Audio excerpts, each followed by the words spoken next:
2023, end of the year, time for some reflections as we go into 2024. Four main things I want to share with you guys. The first is that it's on you. It is your responsibility to sift through the advice that you get from various friends and family and mentors, even the media, YouTube, etc., podcasts, and figure out what is appropriate for you. And the reason this came up is because I think oftentimes we hear a consensus in the cycling community. I wasn't a hardcore cyclist, and even nowadays, I cycle 3 times a week, maybe 4 times a week, sometimes more, but I'm like moderate intensity. And a lot of people will say you don't need a power meter, just get on the bike more hours, that's all you need. Don't try to overcomplicate things, it's too expensive to get a power meter, yada yada yada.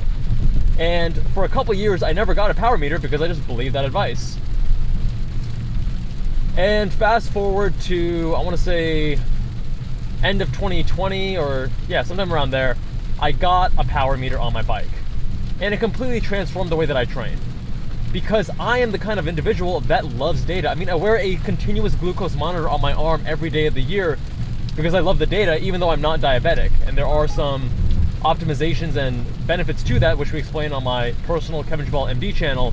But if I were to just listen to the advice of, power meters aren't necessary unless you're a professional, yada yada yada, then I'd actually be leaving a lot of training capacity, a lot of joy, a lot of experimentation, a lot of the things that I like on the table. So it's on me to figure out when that advice is applicable and when I need to say, you know what, I'm going to try something a little bit against the grain. Same thing with actually driving on track. A very well-respected driving coach told me, Kevin, don't worry about actually getting, telemetry in your car. Just focus on being consistent and getting more, track days under your belt. And understanding this with cycling, I said, dude, I should totally get some telemetry for my car because I'm going to find so much value from it. So I bought an AIM Solo 2 DL. I have not set it up because I'm selling my Toyota GR86 after a year and a half. Love the car, but it's just not hardcore enough for what I want. I'm talking about why I'm selling the car, getting rid of it, parting ways in another video, also linked below. But keep in mind that this might not be the case for you. Another thing that many of us track is sleep. So I use the Aura Ring, I use an 8 sleep mattress, I use the Ultra Human Ring and the Rincon Ring. I have a lot of various sleep trackers. I've been using them since about 2018 and 2019. And some people have issues with that because when they are tracking their sleep, they get so stressed out by not having good sleep on a certain night that it paradoxically hurts their sleep because the next day they're now stressing about it as they try to fall asleep. Never been the issue for me. Because for me, I'm like, I know I'm gonna get crap sleep today because I was working late or drinking and having a good time, whatever. It never bothered me. So that orthosomnia is the term where you obsess over having good sleep and paradoxically you get worse quality sleep. Never was a concern for me, and therefore sleep tracking and, again, gathering more data is definitely aligned with my preferences, my personality, and what I enjoy. All right, number 2, of course, we have to talk about finances with cars. So exciting stuff for me this year. In September, I finally placed the order after being on the wait list for my Lotus Emira for 2 years. And I got the call a few weeks back that the car should be delivered in January. I am expecting some delays because it's Lotus. So there's 2 camps when it comes to cars. One camp says, be financially responsible, personal finance, drive a Corolla for the rest of your life. And the other camp says, no, I want to enjoy my life, I work too hard, and I don't need to be financially responsible. And this is a false dichotomy. You can be both financially responsible and enjoy and love cars. So how does a car guy enjoy cars in a fiscally responsible way? The first thing is understanding the concept of delayed gratification. You don't need to get a Porsche in your 20s. You do not need to get some powerful BMW M car in your 20s. You can wait for a time when it makes more financial sense. That's step number 1. Step number 2 is understanding that you don't need to have a super expensive car to actually enjoy cars. I definitely indulged in my car obsession for many, many years before I even had my own car, right? And to understand that, you have to backtrack a little bit. So there are many different car enthusiasts out there. If you're watching this channel, you're probably a driving enthusiast of some type, meaning you enjoy the feeling, sensations, joy and connectedness of being behind the wheel of a sports car, a dedicated sports car. And if that's the case, you do not need to have some over 100K car to indulge in that pleasure, right? So Mazda Miata, as an example, used Scion FRS, as an example, a lot of cheap, very engaging, very fun cars. Now, the problem there is if you're not the driving enthusiast and if you are the status enthusiast, and that's not it's kind of a knock, but not really, because as humans, we are all status-seeking creatures. We just place our measuring, our yardstick on different things. So for some people, it's like money is the number one. And for a lot of guys, having resources, money, finances, that status is important, but it's not the only thing that you have to measure yourself off of. So many guys get super caught up in having the fanciest, most expensive, fastest in a straight line, most horsepower, whatever car, and then they fucking suck dick at driving. And it's appalling and embarrassing when you see them at the racetrack or even on the roads and they have no idea what they're doing, and then you overtake them in a car that has literally 1/4 of the horsepower. Ask me how I know. So we understand delayed gratification. We understand you can enjoy driving at a cheaper price point, but if you still want nicer cars, like, look, I'm getting a Lotus Emira. That's definitely a nicer car. There's no denying that. Then the final step is like work hard on your skill set to make more money. Save more, invest more, make more, right? And a lot of people have this fixed mindset that, hey, I'm only a X, Y, and Z. I'm not hardworking enough. I'm not smart enough. I'm not whatever enough. And therefore, I'm never going to make as much money as I want to be able to afford whatever car in a financially responsible way. That's nonsense. Just about anything, whether it's public speaking, to coding, to social skills, to dating, to muscle, like muscle ups in the gym, which is part strength and also part just technique after you can do a certain number of pull-ups. A lot of these things are skills that you can learn and develop and improve over time. And there are many resources and so many ways now with the internet to learn how to improve your skill set that if you refuse to do so, it's on you, man. It's your responsibility. That's on you. It's easier now than ever. And the final piece of advice here is having rules around your spending. So going back, Scion FRS, I had that car for 9.5 years before I sold it, something like that.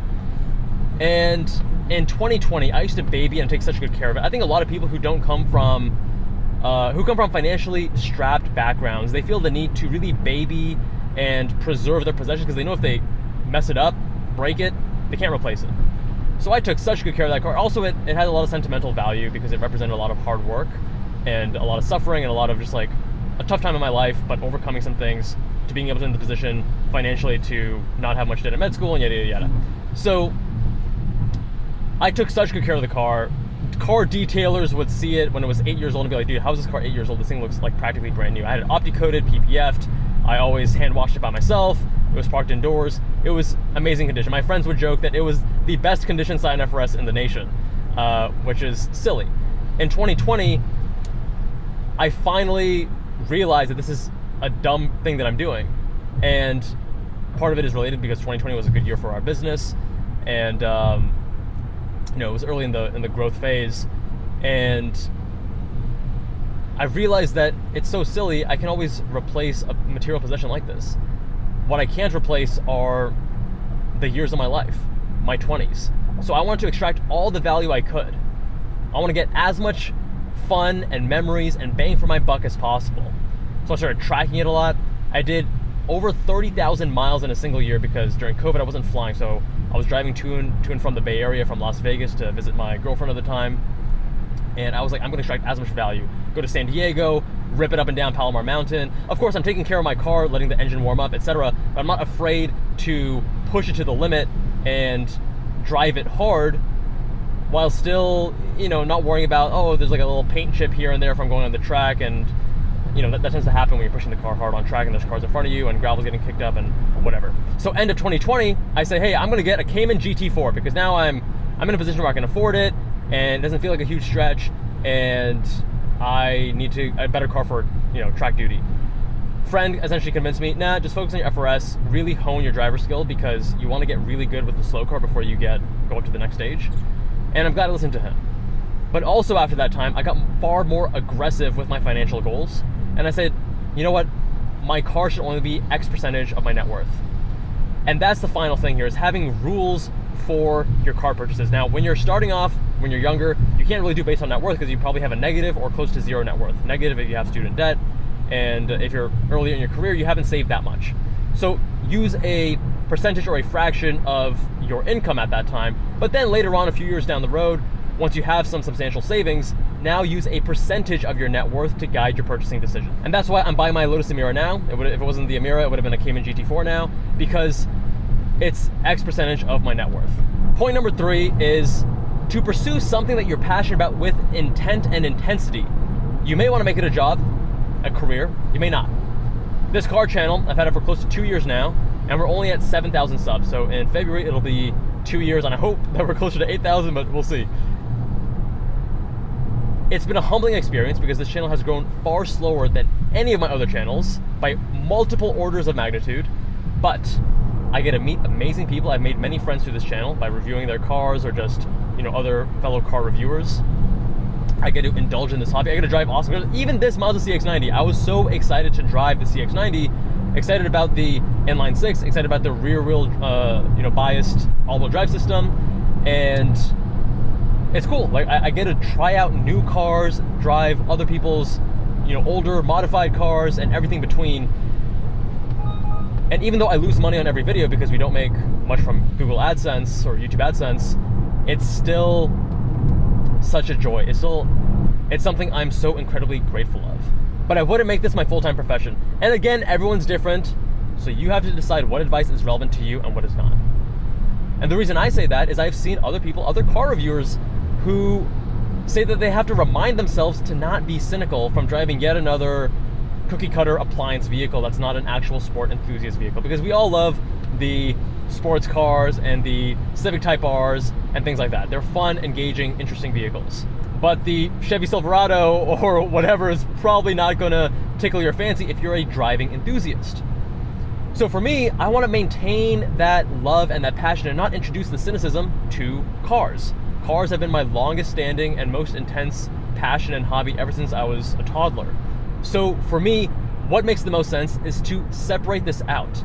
Obviously right now I have other businesses that, of course I wouldn't do this full time. But let's say I didn't have those businesses, I would still not do this as a full-time profession because I want to maintain that magic.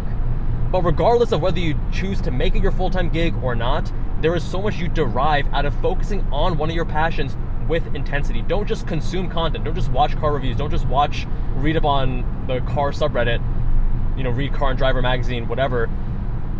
Focus on also creating in that space, whether it's your own content, whether it's even just your own personal stuff. You don't necessarily have to share it with the world. I think there's a lot of benefits to sharing it with the world. 2023 has been a great year, and recently I was reflecting on my cycling journey. I've cycled multiple orders of magnitude more this year than previous years. I'm cycling 3 to 6 times per week, and my power numbers have improved. I'm a lot faster, I'm a lot more efficient. I'm still slow as hell, don't get me wrong. Don't look at my Strava, it's embarrassing. But I'm a lot faster than I was before. Competition is not a bad thing. People try to vilify competition in this day and age. Competition allows us to push ourselves, whether it's competition with ourselves or with others. But the encouraging thing in comparing myself to others is that I'm now slightly on the right side of the normal distribution of people my age. So when it comes to the first, early sprints, like the amount of power I make adjusted for my body weight is a little bit greater than normal, which is great, because before I was at the bottom quartile, which is horrible. So don't shy away from competition. I think it can push you to do better, to work harder, achieve more. Also understand that if you just don't have the same genetics in terms of height, you're probably not going to be as competitive a basketball player as someone who does, right? So there is a certain level of reality and context you need to add to those comparisons and to that competition. But you can always compete with yourself. Looking into 2024, I plan on making a lot more car reviews. I love doing this stuff, and I can do it because of you guys, the very generous owners who let me review their cars. And it's a small community. There's around 7,000 of us, smaller, tight-knit community, and I very much appreciate you guys, because if it wasn't for you guys, I wouldn't be able to do this. I wouldn't be able to indulge in this passion of mine. And I'll be traveling a lot more. Hopefully can meet more of you guys in the new year as well. I'll be in Japan, India, Raleigh, North Carolina, and Hawaii. So if you're in any of those locations and you want to meet up, you want your car reviewed, visit us on jubbalandcars.com. Fill out the form on the homepage. And my friends, let's make 2024 the best year yet. Much love, my friends, and I'll see you all in the next one.